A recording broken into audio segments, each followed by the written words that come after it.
Okay. Done. Welcome, everyone. My name is Dr. Nina Ha, and I am the director of the Asian Cultural Engagement Center here at Virginia Tech. I want to thank you for coming, for attending, and also for participating in APIDA Heritage Month, which happens every April for most colleges and universities. This year's theme for APIDAHM is celebrating APIDA voices. So I'm really happy and excited to be celebrating with all of you.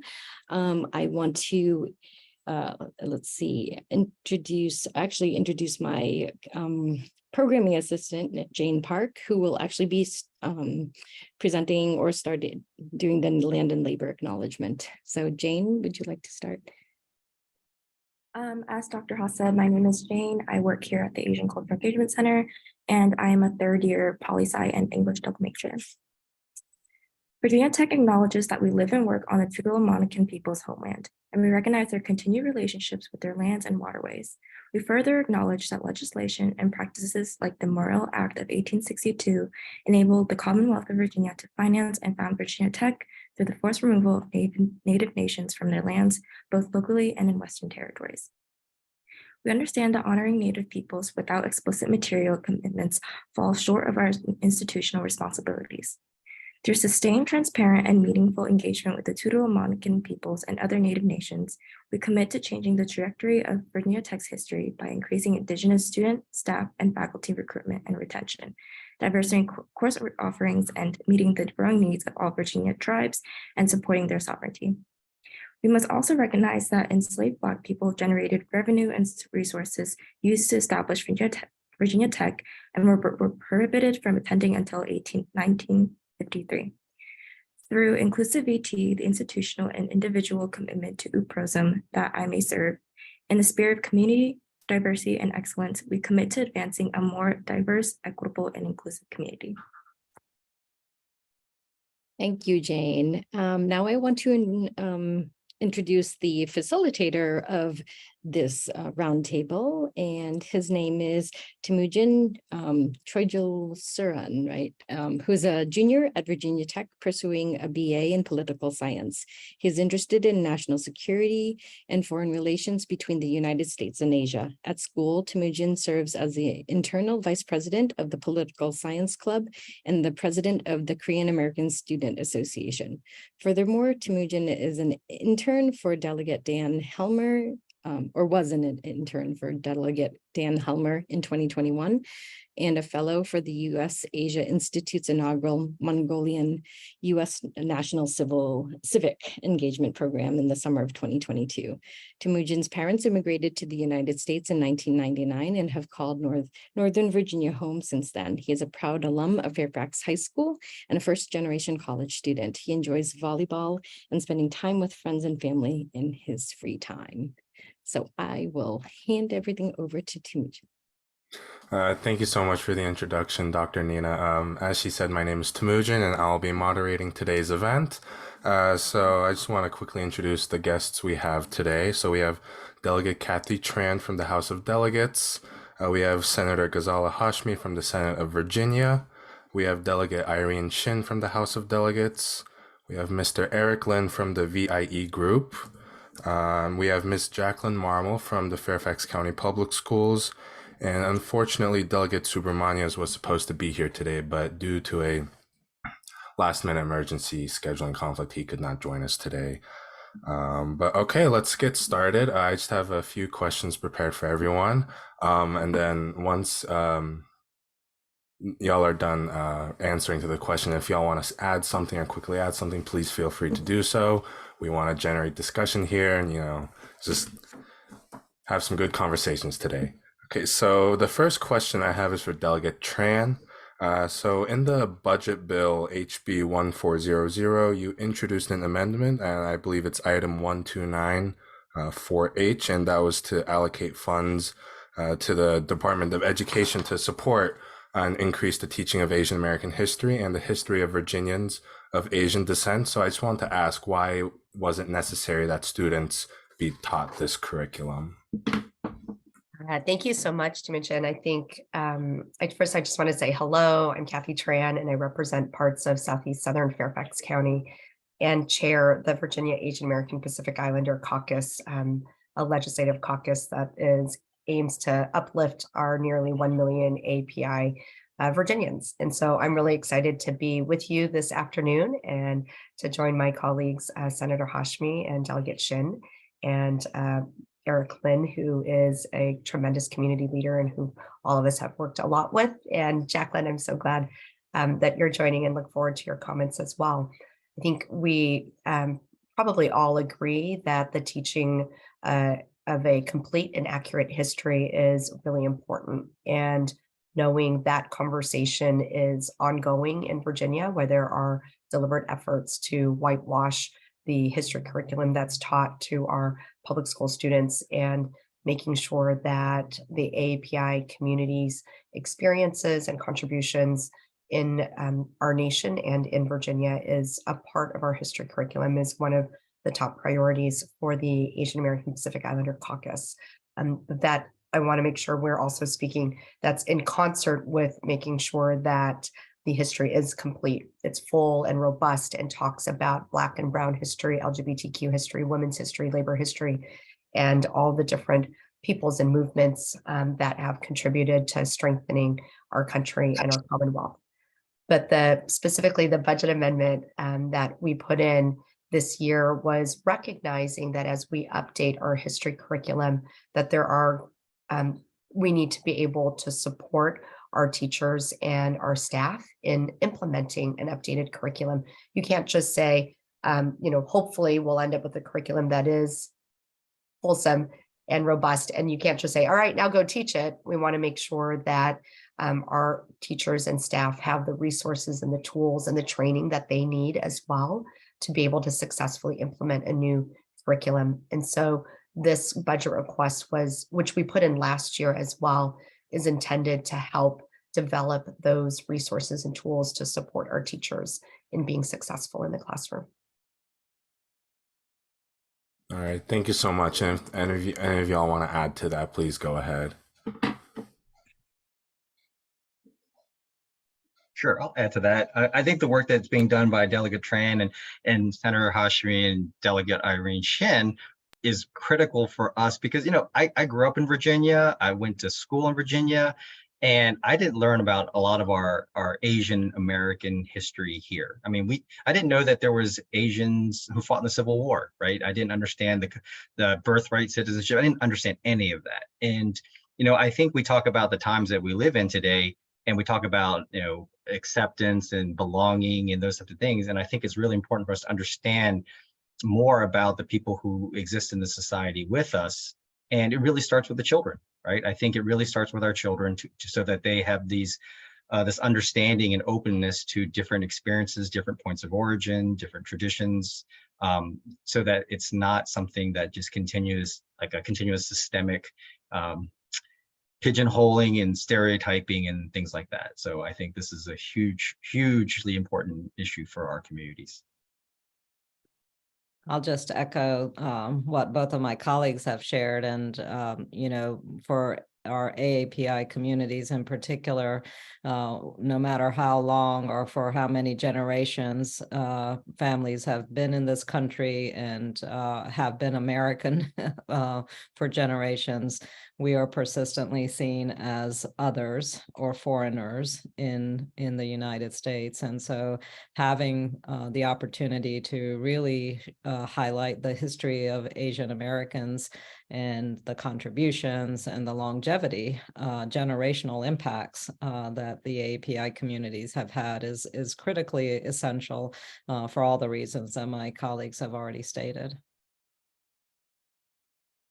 And if I could, I'll also add to that what Senator Hashmi just said in terms of, this idea of otherization, right, that we face, that our parents face, that we face. I also talk a lot about my parents and the first generation community that often still maintains a visitor mentality. And I think about how important it is to reflect our narratives and our stories in our textbooks, not just to help us feel like we're included, but like it also like just changes the narrative and the paradigm of like who is American and like what are our contributions. And I also want to say that it's not just about celebrating the things that we have done, right, but also addressing and acknowledging the harms that have been caused that continue to sort of linger generationally, right? When we think about the impacts of what happened in the post 9/11 era to the Sikh community, or when we think about the generational wealth that was stolen from Japanese Americans during the internment period, right? Or like the Chinese Exclusion Act back in the 1890s, right? Like I think we have to be willing to address, to acknowledge the harms that were caused, to better understand what is a path forward for us, and also recognize the contributions and celebrate the ways that we contribute and get to be a part of American history. All right, thank you so much. And going to the next question, this one's for Senator Hashmi. So I'd like to focus on SB 935 from the 2020 legislative session. So it's from a few years ago, and I apologize, but this bill, in short, expanded the eligibility to qualify for in-state tuition rates, regardless of citizenship or immigration status.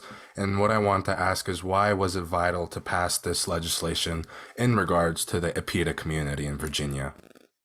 Well, thank you so much for that question. And actually, even though it was a while ago, it feels like yesterday. And it was one of my first pieces of legislation right after my election in 2019. And also one of the most important pieces of legislation. It's actually something that I ran on. I was motivated to run for office because of some of the issues that I had been observing. So just to share briefly my own background, I had been working in higher education for close to 30 years here in Virginia, and 20 of those years were at the community college here in Richmond, Reynolds Community College.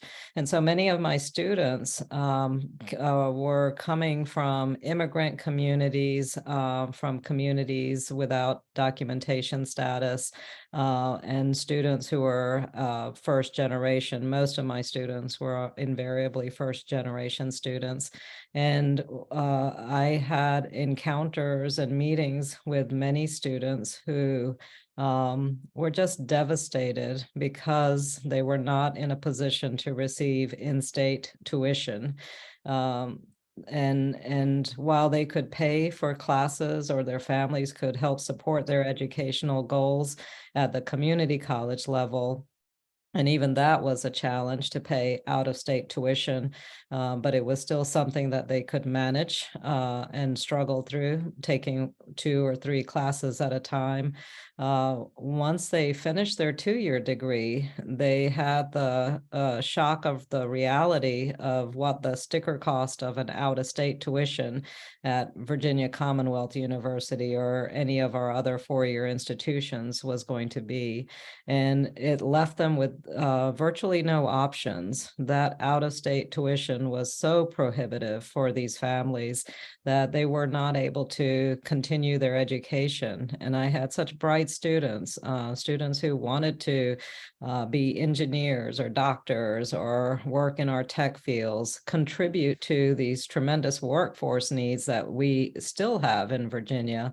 And yet there was such a barrier to their opportunities. And many of these students had grown up in Virginia, had gone to high school here, and for all intents and purposes saw themselves as Virginians and had spent a lifetime here. So whether they were from APIDA backgrounds or from other ethnic national backgrounds, this was a barrier that just stopped many of our students from progressing. And it was so wonderful when I joined the General Assembly. We already had folks that had been working on this particular issue, and certainly I appreciated the support of Senator Jennifer Boysko and Delegate Alfonso Lopez, who had been fighting for this for years. In 2020, we had a Democratic trifecta. We were able to support and implement this legislation, and I think it's made a huge difference in the lives of so many young people. Yeah, thank you for that. And I'd like to add a few comments to that as well. You know, I do know a lot of people who rely on DACA, who are undocumented. And luckily, they've been able to graduate from schools like VCU or George Mason University without that burden of having to pay out-of-state tuition rates. So it really does mean a lot for me personally as well, just because I know how much of a burden it is, just trying to find ways to cover the cost. And even in-state tuition, it's a little expensive, but you know, there's just so many things we can do. And if I could just add to that, I'm sorry, you reminded me that the following year, we were able to pass legislation that provided in-state financial aid as well to the same population of students. And so again, another success that we hope to continue to make progress on and fund adequately so that all of our students thrive and have the ability to achieve their educational goals. Thank you. Can I just add Go ahead. one Yeah, piece go to ahead. that also is I think when we talk about the undocumented community, we don't actually often highlight the number of APIDAs that are undocumented. And I just pulled up some data from last June, but I think is still probably pretty relevant from the Center for Migration Studies. It's estimated that there are 1.7 million undocumented people from Asia and the Pacific Islands, and that 65% of that community has lived in the United States for 10 years or longer. So we're talking about a community within our own community here that I think we're not as vocal about recognizing and lifting up and our connections to the rights of undocumented immigrants as a larger community. I think is something that as the Virginia Asian American Pacific Islander Caucus, we've started talking about more and wanting to make sure we're prioritizing bills that are related to the undocumented community because they're related also directly to ours. And so that's about 17% of the undocumented community would be AAPI. So I just wanted to share that as we're talking about these issues, how that directly connects to our conversation too. Thank you so much for lifting that up, Delegate Tran. I think we always, they're like harmful stereotypes that exist in the PETA community and also in like what it means to be an undocumented person. And I think making sure that we're lifting the veil on all of our communities to humanize everybody is so important. So thank you for lifting that up. All right, I will be going on to the next question, and thank you for all the comments. It's very insightful, especially the data that you mentioned, Delegate Tran. That's something that we definitely need to focus on because I think personally as well, we haven't really shined a bright enough light onto that community. So I think it is important to note that as well. So the next question is for Delegate Shin. So from as early as you can recall and up until today, how has the representation of the APIDA community in Virginia changed, and when can we say, you know, when can we say the APIDA community is no longer an underrepresented demographic in Virginia? Thanks for that question. And it's nice to see you again, Temujin. And thank you for inviting me here to be with you all. I thought a lot about this question because I don't know that there is a right answer for when will we say that we are no longer underrepresented. But I hope that someday we can. As for right now, in this moment in time, where we are as a snapshot, I'll say that we are underrepresented currently, right? Even if we look at the demographics of the way that local governments are comprised, the way that the state legislature is comprised, even when we think about our federal representation, our government does not yet reflect accurately the communities, the API communities of Virginia. I think that we've made a ton of progress in the state legislature in just the last few years. 2013, when Delegate Markeem was elected, I think between Delegate Markeem and when Congressman Bobby Scott was elected, right, there was a really big gap there. There was a time in which there was no new AAPI representation. And so from 2013 to 2017 and 2019 and 2021, like there's been, a swath of AAPIs elected into the state legislature, and enough so that we have an AAPI caucus finally. And I also like to remind folks, it's not like history isn't, that far ago. Like history was being made in 2017 when Delegate Tran was elected, and history was being made in 2019 when Senator Hashmi was elected, right? It's happening right now. And so the idea that it's like far off or theoretical is just untrue. And so I think about the representative offices, elected offices in which we are still underrepresented, but are making really good progress towards, and that should be heartening for us. But one way that I've learned in which we are really underrepresented and becoming a legislator is in our courts. in Virginia, the General Assembly is responsible for appointing judges. We could have another long conversation about the benefits and the disadvantages of having a system in which the General Assembly is responsible for those kinds of appointments, because that is a long conversation. But that is the reality of the Virginia General Assembly. And if you look across the Commonwealth at the judges, we have hundreds of judges on the bench, and the number of AAPI judges is like breathtakingly small. I might have the statistic wrong, but I think we have currently 5 API jurists on the bench. Last I heard it was 6, and then someone came off, and then it was 5. So like, the point is, it's like minuscule, right? The statistic is it's breathtakingly small. And like, one way in which I think about we can actually increase that is in Fairfax County. We're really lucky as a locality to have a really transparent, I think pretty transparent process in how we make nominations for judges. And we hear a lot from the bar associations that work in Fairfax County. So we hear from the Fairfax County Bar Association. We hear from the Women's Bar Association. We hear from the Black Attorneys Association. But we don't hear from the Asian American Bar Association. And so I've been giving a lot of grief to APABA and saying, like, where are you all in making sure your voices are being heard in this process? Not only in terms of representation for, are the demographics on the bench representing our communities, but are the people that we're putting onto those benches, who are often the first people that our community members interact with in the court system, like, are those people representing the values and understand and reflecting what the community's needs are, right? And so I think that's one way in which we're trying to make change and make representation a little bit more at the forefront. So all that to say is, like, I don't know the answer of, like, when are we going to be able to say we have adequate APIDA representation? Because, I think one thing I've learned since, like, running for office and being in office is that we talk a lot about how it matters, right? The way that our stories are shared, the stories are told, even in the way that we're talking about textbooks and histories right now.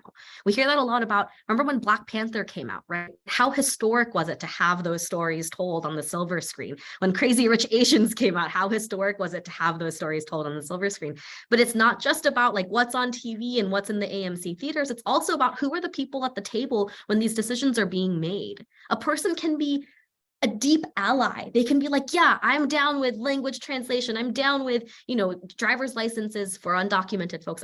But like, their experiences will never be accurately reflective of the experiences that we've lived, right? And I think until we have our voices, and not just ours, but like all communities' voices that are accurately represented at the table and in the halls of power where people are making decisions, I don't know that we can ever say that we are adequately represented. And I think it's also important to throw in here, recognizing it's a nonpartisan forum. But I will say that not all AAPIs share the values that I think are that often propel our communities forward or care for our communities in more meaningful and significant ways. And so, like, sometimes I think just getting to representation shouldn't always be the goal. The goal should be representation that is reflective of the actual needs of our communities. If anyone else wants to add to that, please go ahead. All right. Okay, so I'll be going to the next question, and thank you for everything you mentioned, Delegate Chin, especially with the judges. That was something I actually never thought about. So it's definitely something I'll look into more, and hopefully everyone else will as well. So the next question is for Mr. Lin. So you were, I believe, the immediate past chair of the Virginia Office of the New American Advisory Board.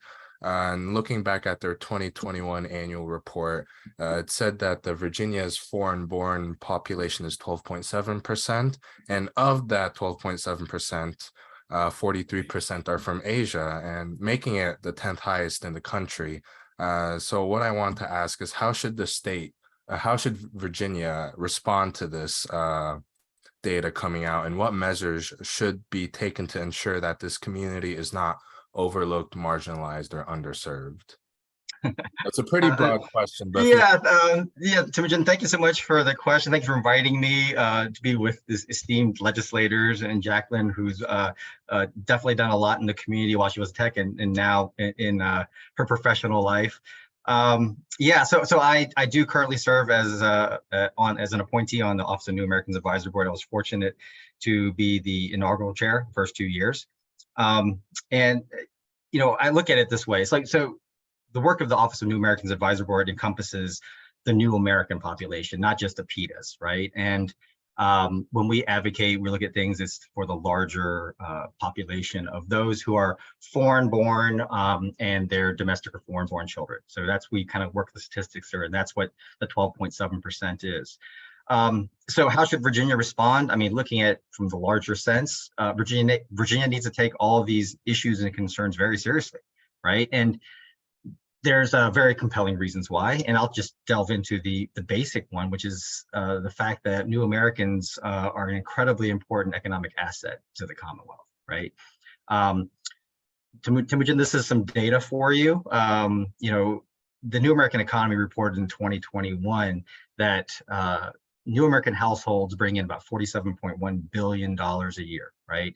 That's revenue, right? Taxable revenue to the state. These communities, these homes, these individuals also have about 33.6 billion in spending power. So it's a huge economic piece of the puzzle in the Commonwealth. The second part is we're an incredible part of the workforce. I think Senator Hashmi had mentioned that before.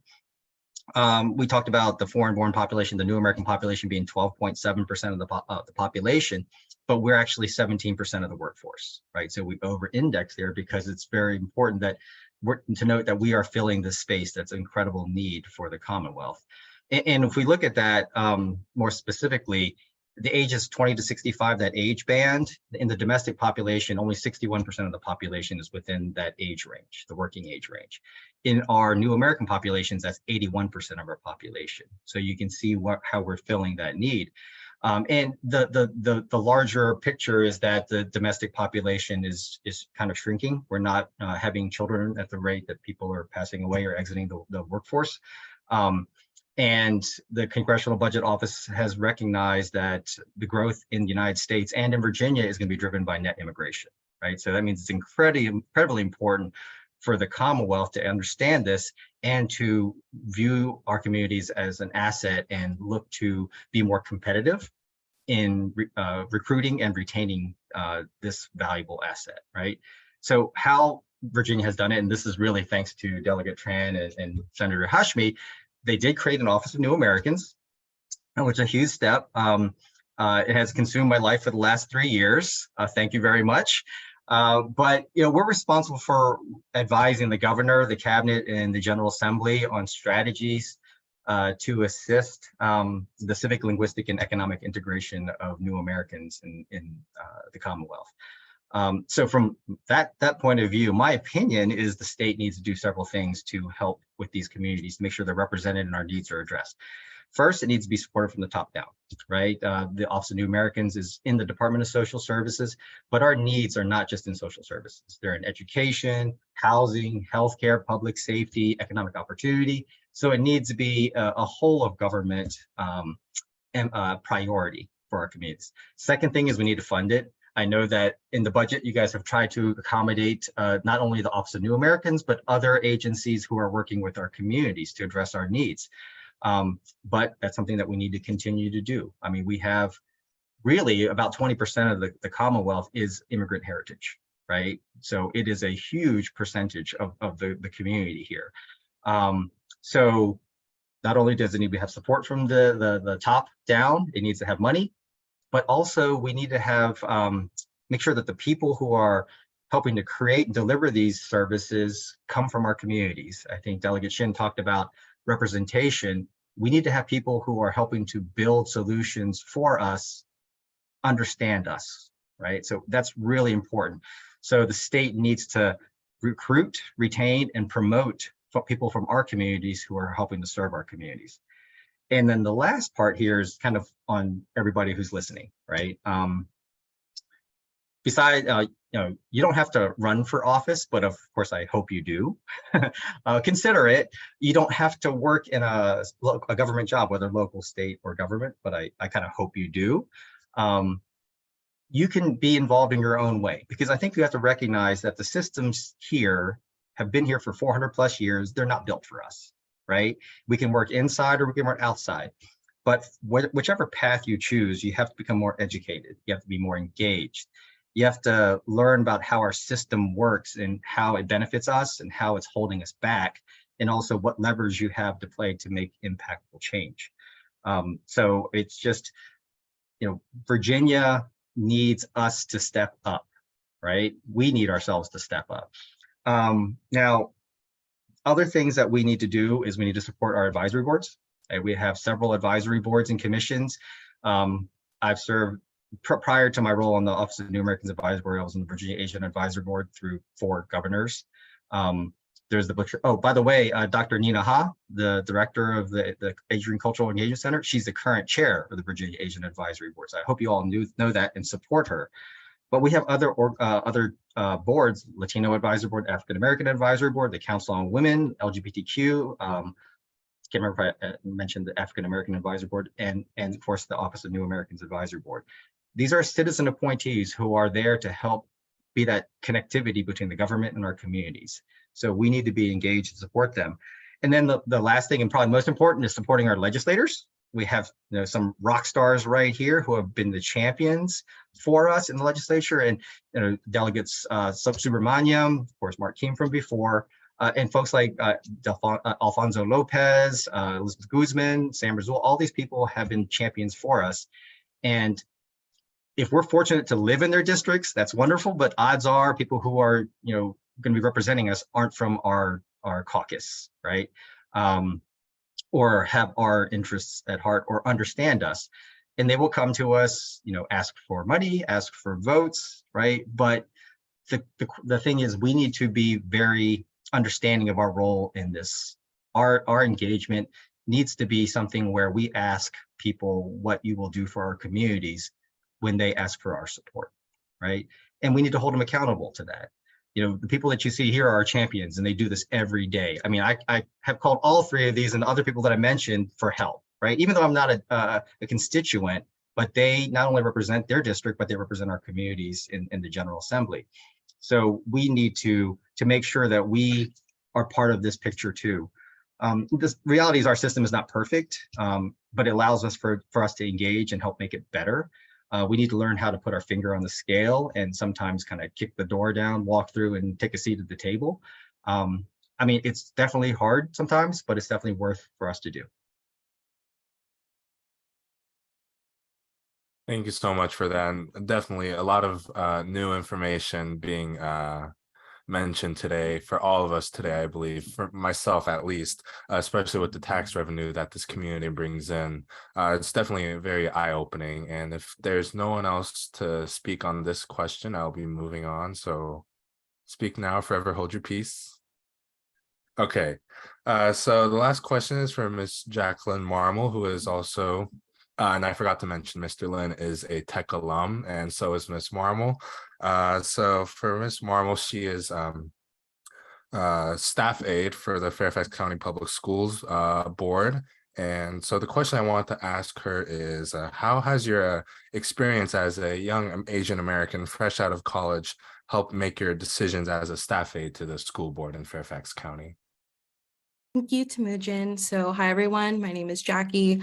As you mentioned, I graduated from Virginia Tech in 2020 with a BA in political science, but it wasn't always that way. I was a business major before. And to answer your question,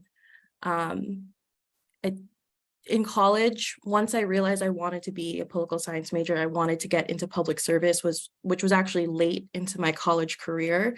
I was taking every opportunity that I could to learn more about public service and what it meant to be an Asian American in Virginia, and how diverse the needs are of our community. And so previously, I currently work as a staff aide, and I support school board member Carl Frisch on the Fairfax County School Board. He is also my representative, so it's great to work and live with the people that we're serving. But prior to that, I worked on a campaign for Delegate Chris Hurst, who used to represent parts of Southwest Virginia, so the part that Virginia Tech is in. I also interned for Congressman Mark Decano, who was the first openly gay person of color to be elected to Congress in 2012. And through those various experiences, I learned about different issue areas that impact the APIDA community. In particular, when I was on the Hill with Congressman Decano, that's when I got into education and labor. And that's what sparked my interest in public education. As a product of public education, I went through Fairfax County Public Schools K through 12 myself. It felt like when I got this job right out of undergrad, it felt like I was serving my community. But this time around, I had some experience and I had a passion. And I think that's one of the cool things once you graduate and you really know what you want to do. You have this passion. You may not have all the next steps for the next 5 years, and that's cool. But that passion that you have, which is what I had, really carried me through, especially when we talk about fair and accurate representation in our curriculum. Adding Asian American history in our schools, I think, is one of the ways in which we can better serve our community. Going through K through 12 schools here in Fairfax County Public Schools, I didn't see much of me in the curriculum. And while things have gotten better now and more states have added Asian and Asian American curriculum to their history, the history curriculum, Virginia has not yet. I think if you take AP US history, you will learn about Asian Americans in the context of civil rights. But I want to know more. Kids want to know more. And I know that there's a hunger for it because the previous governor, Governor Northam, he hosted a historical markers contest, one for Black History Month and one for AAPI Heritage Month. And we had several FCPS students who actually won the contest. And there are two markers that I, off the top of my head, that I remember. One is in Charlottesville. One was for was the first student of Asian descent to graduate from the University of Virginia. So it's right outside there. And then the other one is dedicated to Filipinos in the Navy in Virginia Beach. There is a hunger for it. There's a hunger for increased representation in the K through 12 curriculum. And so when it comes to issues like this, especially what I have learned through my time at Virginia Tech, all issues are important to me, but when it comes to these things, I'm especially invested because I want to make sure the next generation of kids who are going through our public school systems are well equipped, because knowledge is power and it is an investment in the future generations, and you want to make sure that they know everything.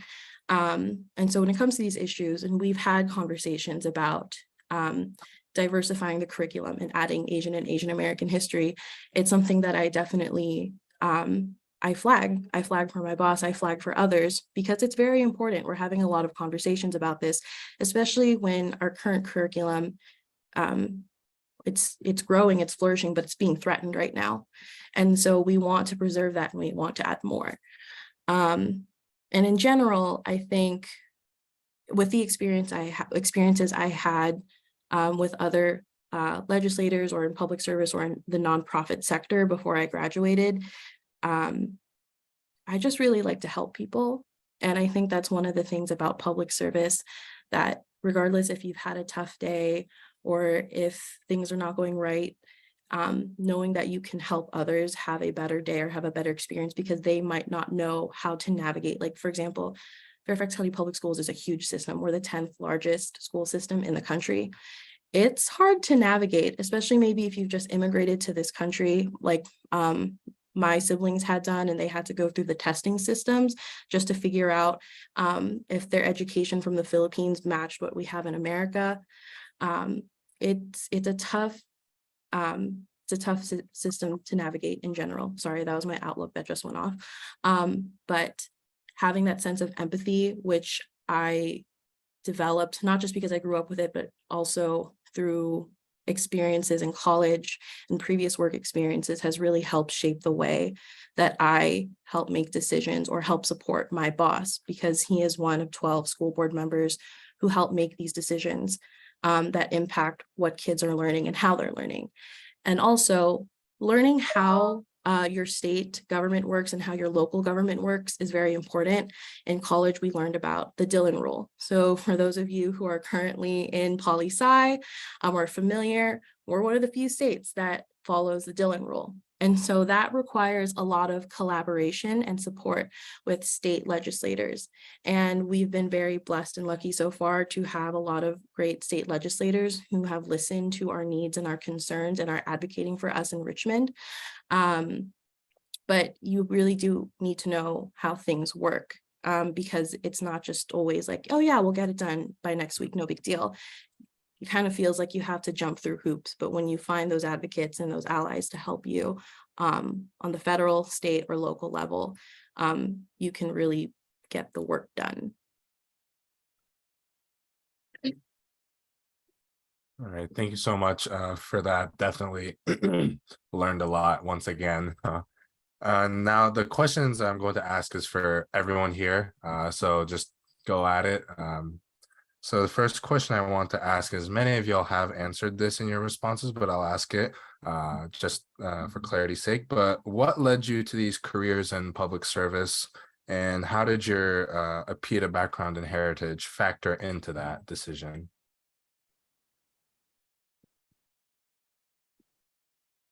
So just whenever y'all are you ready, just go at it. I can get started, and my colleagues each have such amazing stories, and I love to hear how they were brought into this work themselves. But for me, I had not fully intended ever to run for political office, but I feel like my work in the classroom, most particularly in the community college system, was an act of public service already. Community colleges, as we know, serve the most under-resourced, underserved, and oftentimes the most marginalized communities. And there are pathways and avenues for real democracy, opportunities to give educational access to individuals who otherwise would not have that same kind of access. But for me, the primary motivation to run for office really was, frankly, the election of Donald Trump, and most especially not so much the man, but the rhetoric and the kind of policy motivations that were coming out from his campaign and then from his first year in office. We saw the anti-immigrant rhetoric, that targeted various different communities, whether they were Latina communities or Muslim communities, marginalization and xenophobia, out and out bigotry. All of that was certainly ramping up as a result of that campaign. And I felt like we just needed more representation, that kind of rhetoric was allowed not just to be expressed, but also found footing and was in a position to thrive, because we didn't have people in offices to counteract that. And we didn't have people in public context, enough people in public context to humanize and to provide faces for these targeted communities. And I really felt an obligation to run for office, to counteract stereotypes and myths, and to also respond and push back on what we were seeing. And so that was a primary motivation for me. And for me, it's been especially gratifying when I'm meeting young folks from a variety of different communities that have been underrepresented, and to hear the young folks see themselves in me, and also recognize that they have the opportunity themselves, not necessarily to run for office, but perhaps to engage in ways that they had not previously thought was possible. And so it's been a very, very important part of my personal story to be able to represent and to speak out and to work for those communities that otherwise would not have a voice or a presence in Virginia's General Assembly.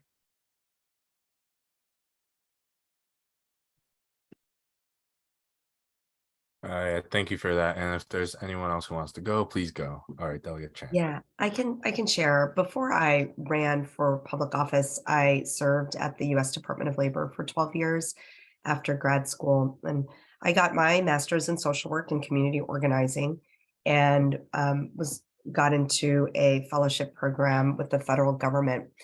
And my own family's experience of, escape and resettlement, of starting over, and watching particularly my father, who was a practicing dentist in Vietnam, struggle to find his first job here in the United States. And because he was in his early 30s, he wasn't fluent in English. And to this day, over 40 years later, prefers to communicate in Vietnamese, but he wasn't fluent. And so he had folks who told him, he was looking for a job as a dental technician, which in the US doesn't require a high school diploma. You can get some good on-the-job training and be able to do that work. So he was told either he was overqualified because he was a dentist, or he didn't have enough English skills and nobody wanted to hire him. And his first job paid $3.35 an hour, which was minimum wage in the early 80s. And my mom and dad still have his first paycheck, or his first pay stub, right? Because somebody took a chance on him and gave him this job. And that was Mr. Sam. And kind of like that experience of understanding the importance of work, not just to put food on the table, but such an important sense of who you are, your connections to the community, an opportunity to be a part of a larger community, of integration, of saving for the future, of all of your hopes and dreams, was really what inspired me to join the Department of Labor and to work on workforce development issues. And it kept me there for 12 years. And even though I didn't get to work directly with immigrant and refugees in my day-to-day work, it was the sense of being able to help create these opportunities for other families to achieve their own American dream.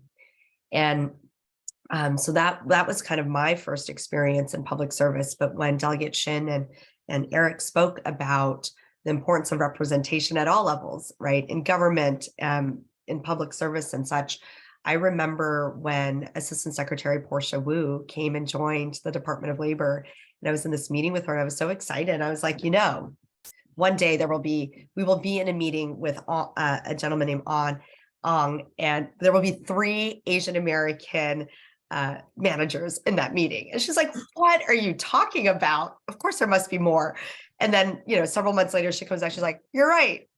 We were all in a meeting together. There's just these 3 managers at that point in our agency in the Department of Labor. I remember even then feeling sometimes, I was the only Asian American woman in a meeting. Sometimes I was the only Asian American period. Sometimes I was the only Asian American manager, at so many levels. And so even now, when I am in a room full of really badass APIDAs, I get, I feel it, right? I'm in my mid 40s and I feel that, what representation means. And so I do want to encourage, and I'm so glad, Jacqueline, that you are a part of our government system here in Fairfax County, because we need people in all different aspects of service. And when I made the decision to run in 2017, like Senator Hashmi, I'd never thought about running for office.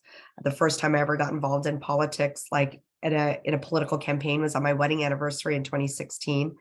But the world was catching fire, and I felt like those values that my parents had risked their lives for coming to the United States were no longer, the priorities for our federal leadership. And as a mom, at that point, I had 4 kids. I really felt like I needed to stand up and fight for the values that my family believes in, and fight for my kids and their future. And the work I do, I think, really is just centered around me as a mom doing the best I can for my kids and for the kids in Virginia.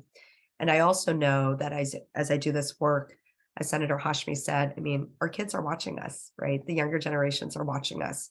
And the most important lesson I feel that I try to share with them is when the going gets hard, and it does get hard, it's not all, you know, ice cream and cake. But when the going gets hard, we continue to fight for what's most important and for our values and for our communities. And sometimes you know, I also wonder, like, what are we doing? I'm one of 140 state legislators, and sometimes, you know, the bills I want to get through don't get through, or we have to make lots of different compromises. And what would have been a bold step becomes an important first step, right? But I do know that because we have these seats at the table, and because we continue to speak up and to hustle in our seats, that the conversations and the perspectives we bring and the voices we bring are really important. And we cannot step back from that. And so that's why I continue to do this work.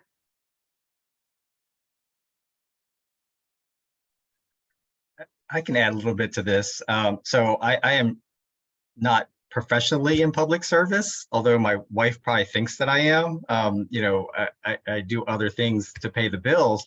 But the funny thing is, you know, I was born in the United States, and for the longest time, I kind of denied my Asian identity. Right, I was just a kid who had friends I wanted to fit in, and I remember my mom said, you know, you have to always remember you're always going to be, you know, you're Chinese American, you know. And I'm like, because she wanted to send me to Chinese school, learn Chinese and all that kind of stuff. I was like, why? You know, I don't need to, I'm an American. But she said, you know, but you look different, and people are always going to think you're different, right? Because you're Asian American. You know, and I had to say this, you know, even through college, I was kind of denying it. Actually, I avoided joining the Asian Student Union at Virginia Tech, not because I really didn't like the president of the ASU at the time. He was a really annoying guy, but you know, I didn't really participate with the Asian community until I got a job outside, right? And I worked for a small, well, I say small, it was like 40 million in gross revenue a year, but it was a Chinese-owned company. And I saw this work environment and it was like this immersion in this culture, right? We celebrated Chinese New Year's and all the holidays that we really didn't do as much here when I was growing up. And what really kind of got me on this path to, I guess, advocacy is the fact that my father helped form a Chinese American organization in Central Virginia called the Organization of Chinese Americans. And around the time that I had, you know, started working on my own, I realized that my father was experiencing a lot of discrimination and racial bias at his work, right?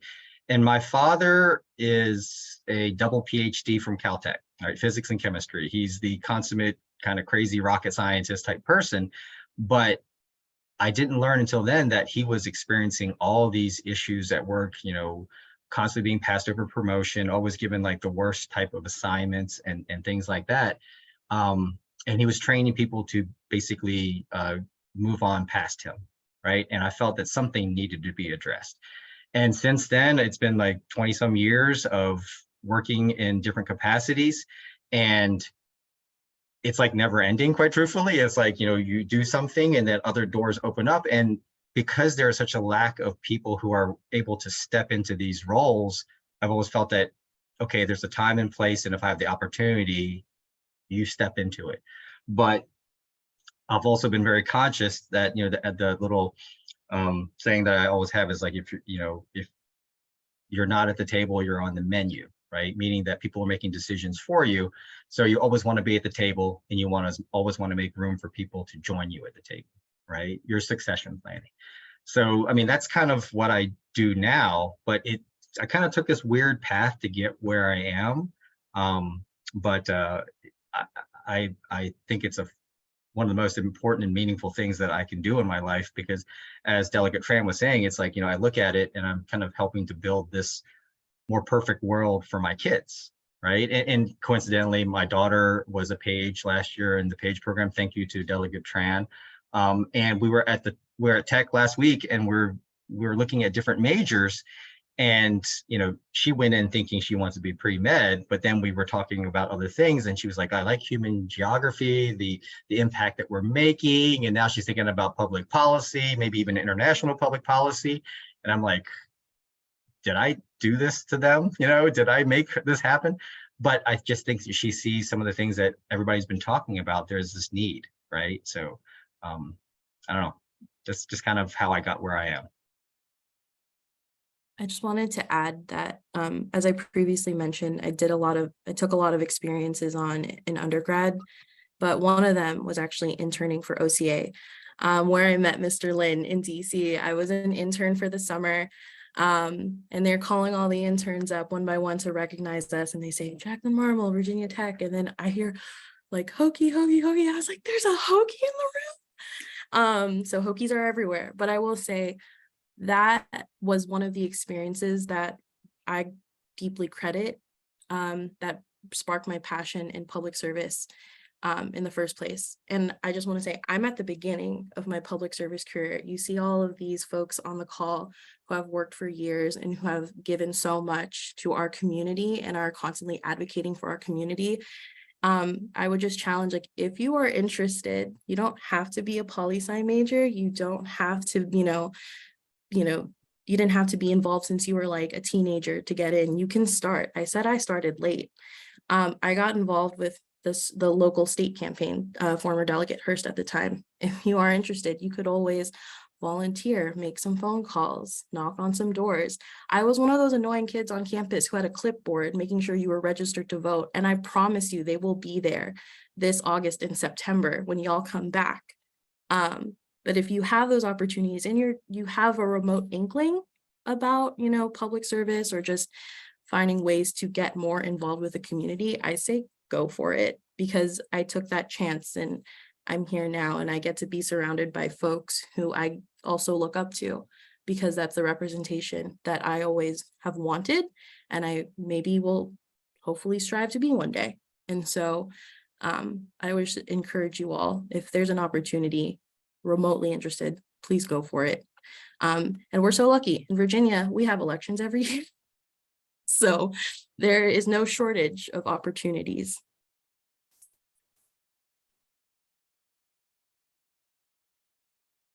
Jacqueline, it is just so inspiring to hear you. And I hope you answer our call to run for office very soon. You are just like really amazing. And when I 2 years after graduating college, I don't think I had the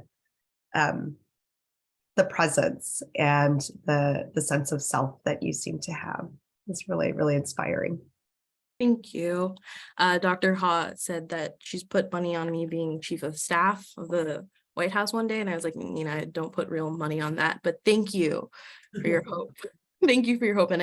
But that's what is also important. I do appreciate like all the folks who give support, especially to for college students. If you need to find that support, I know it's not always, public service isn't always something that's talked about in our communities. It's, not always like, yeah, you should run for office as like the first career path, but we need more folks, as other people have said. And so if you feel that, if you're interested, again, I keep saying you should go for it. And as Delegate Tran had said earlier, maybe I won't one day, but the need is there. If we want to help serve our communities more, you just got to take the chance. But thank you, Delegate Tran. Just one note on that. Why chief of staff? Why not president? She did say president at first, and I was like, Dr. Ha, wait, no. But I think I might be up to the challenge. We'll check in a few years. I'm going to add a little bit, but I'm going to jump like a couple of questions down where we talk about like what representation means, right? Because it's such a good segue into what we're talking about here in terms of representation, not just in elected office, but also in all of the other ways that public service exists. Because I assure you, leadership and community service is not limited to elected officials, right? Community leadership and the way that you serve your community and the public shows up in so many different ways in all of our communities. Elected office is not the end all be all for how we show up. Eric is like the epitome example of that, right? What a public servant, and just because he doesn't have elected office doesn't mean that he's he's an exemplary public servant. And to Jacqueline's point, I also didn't started out as a campaign staffer. Like that's how I got onto this track. I cared about public policy. I cared about people being in the room and having representative democracy. And so I was like, I'm going to change the world by being a political staffer, by electing good people, right? So, and like the lack of representation across the spectrum, not just in the halls of power, but in chiefs of staff, in legislative aides, in campaign managers, in finance directors, in field directors, who all play a part in that pipeline of how do we elect more people that represent our communities and our values. Like there is a place in which we are underrepresented and continue to be. And I want to just echo the sentiment and the challenge from Jacqueline for you all to rise to that occasion, to find that place where like maybe you don't want to run for office, but like maybe you're a great fundraiser, right? Or maybe you really care about public policy and you can find a portfolio of public policy in someone's office, right? Like there are so many different ways in which you can show up in and outside of the building. And as Eric said, you know, working inside and outside is how we transform these places, because 404 years ago, when we established this, you know, experiment in American democracy, it was not built by people who look like us. It was not built for people who look like us. And I think that we were never a part of the founding fathers' even greatest, wildest imagination, right? And so when we think about that, there's an inside and outside track, and it's incumbent on all of us to heed that and be a part of it. Yeah, thank you so much. You know, everyone just says so many great things. You know, public service doesn't have to be elected office. It can be anything, just being a campaign staff or campaign volunteer. Just little things like that, they really do add up. And I also want to advocate for OCA as well. I met a lot of interns from OCA this past summer, and it's a great organization, great people. You know, everyone who's here watching in the ACE Center or online, OCA is definitely something you want to check out. And it's not just for Chinese Americans, it's for everyone of all Asian descent. And, you know, and then like think what you said, Jackie, you don't have to be a political science major. I mean, the chief of staff of Delegate Dan Helmer's office, when I was interning there, he was an engineer. He was an engineering major, and now he's at Princeton getting his master's in public service. And you know, you just meet a lot of people like on the Hill as well, Capitol Hill. There's a lot of like chemistry majors, engineers, people used to work for Fortune 500 companies. Now they're in DC working because they just have a deep passion for advocacy, public service, representation, everything that just encompasses. So it's just really great stuff out there in this field. And, you know, it's open to everyone. That's the main catch. So I'm going to go into our last question now before we go into the Q&A with the audience. And it's just a fun little question. So what book, TV show, or movie would you recommend to our audience today?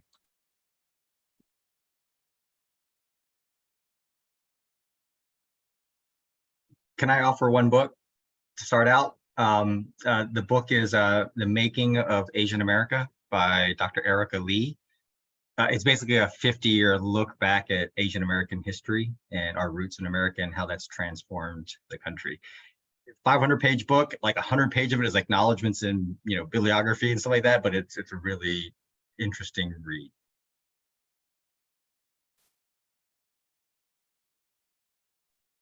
Two public service related ones, which are also my personal favorites, are The West Wing and Parks and Rec. Parks and Rec in particular. They're just, if you need a good laugh, especially, Leslie Knope is the person that you need to look for.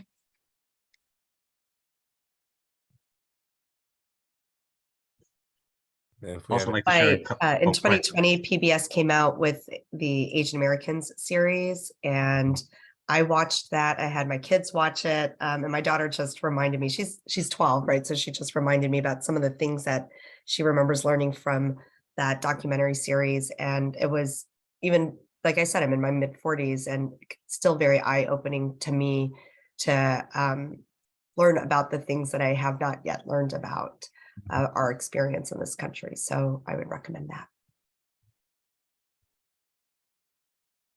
I gotta rep the Korean American cinema industry, and the Korean industry, and specifically, I just got finished watching Extraordinary Attorney Woo, and it was super funny because I just finished it, and like we were in the General Assembly building, and someone randomly was like, "You're Korean? Have you watched Extraordinary Attorney Woo?" And I was like, "Oh, I actually have." Right? So it's like so fascinating to me how like Korean dramas have become so mainstream, but I also love it. And Extraordinary Attorney Woo was like a really heartfelt and like wholesome series if you just like want to turn off your brain and ignore the rest of the world that's on fire right now.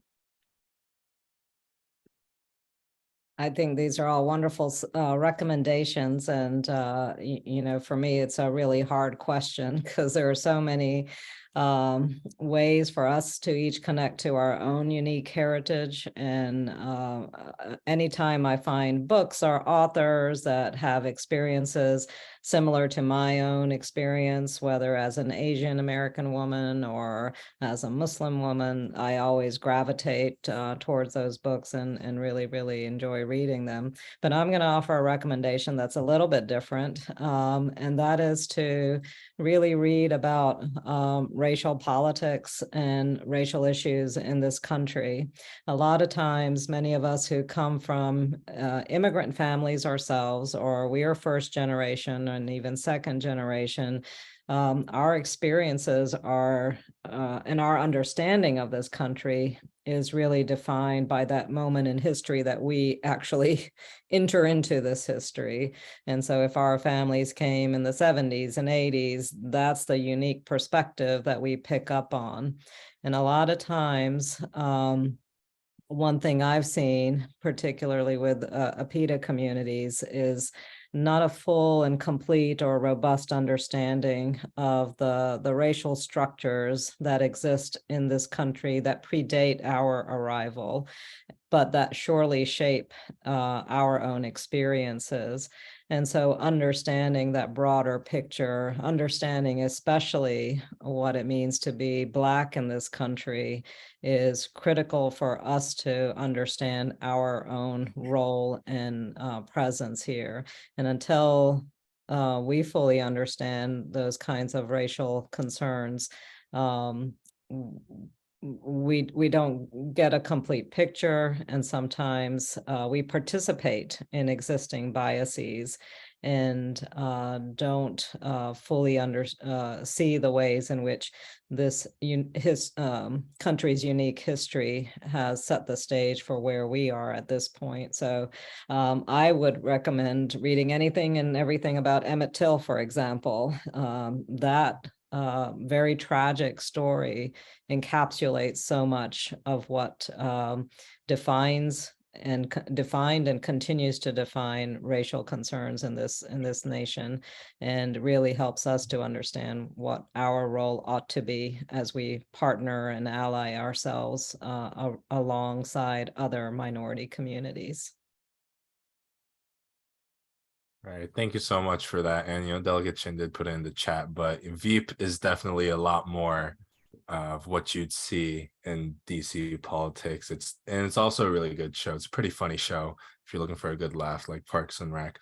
But now we'll be take this next 10, 12, 15 minutes just for a public Q&A. So if there's anyone who's on the webinar who wants to use the Q&A function, or anyone in the ACE Center who wants to come up and ask a few questions, please go ahead. We are approaching 1:30, so we could probably take 2 to 3 questions realistically. But if there's anyone, please shoot some questions at us.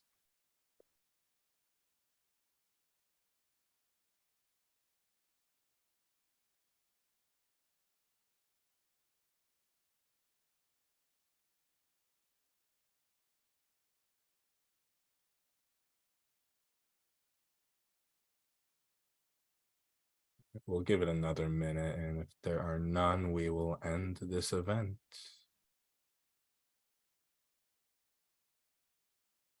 I think we have one.